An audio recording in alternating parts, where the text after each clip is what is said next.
निवडणूक प्रक्रिया घटक बघणार आहोत। त्याच्या आधी आपल्याला ह्या बेसिक गोष्टी माहीत असायला पाहिजे। आणि दोन महत्त्वाचे सदन आहेत जे राज्य आणि भारत या दोन याच्यामध्ये कसं आहेत बघा, हे विधिमंडळ आणि संसद। विधिमंडळ हे राज्यापुरतं असते आणि संसद हे भारताचं पूर्ण देशाचं असते। त्याच्यामध्ये दोन महत्त्वाचे सदन येतात।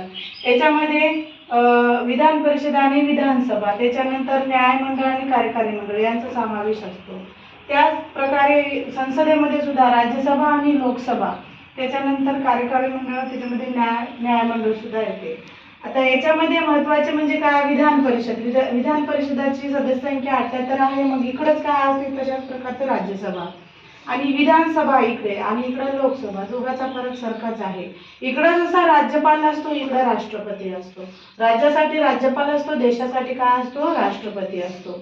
त्याच्यानंतर याच्यामध्ये जर बघितलं आपण, न्यायमंडळामध्ये मुख्य न्यायाधीश याच्यामध्ये असतो आणि उच्च न्यायालयाचा तो मुख्य न्यायाधीश असतो।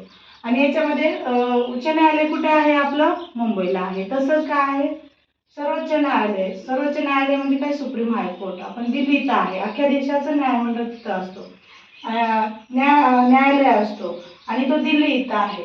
तसंच इकडं जसं आहे तसं इकडं आहे, राज्याचं आणि भारताचं सारखंच आहे। याच्यामध्ये इकडे राज्यपाल जसा असतो, इकडे राष्ट्रपती असतो। इकडे मुख्यमंत्री जसा असतो, इकडे कोण असतो, पंतप्रधान असतो। आताची जी 17वी लोकसभा निवडणूक झाली होती मागची, ती आता त्याच्यानंतर जी आहे 18वी लोकसभा, जी की आता समोर कोणाचं सरकार येणार आहे ते आपल्याला कळणारच आहे, जी की 18वी लोकसभा आहे। त्याच्यामध्ये बघा महत्त्वाचे काय लक्षात ठेवायचे तुम्हाला, यांचे सदस्य किती आहेत, विधान परिषदेचे, विधानसभेचे आणि लोकसभा आणि राज्यसभेचे। त्याच्यामध्ये विधान परिषदेचे 78 असतात। त्याच्यानंतर विधानसभाचे किती असतात, 288 असतात आणि लोकसभेचे 250 असतात। लोकसभेचे 552 असतात आणि राज्यसभेचे 250 असतात। तर याच्यामध्ये दोघांचा फरक सारखाच आहे, थोडंसं लक्षात ठेवावं लागणार आहे आपल्याला की काय दिलेलं आहे याच्यामध्ये।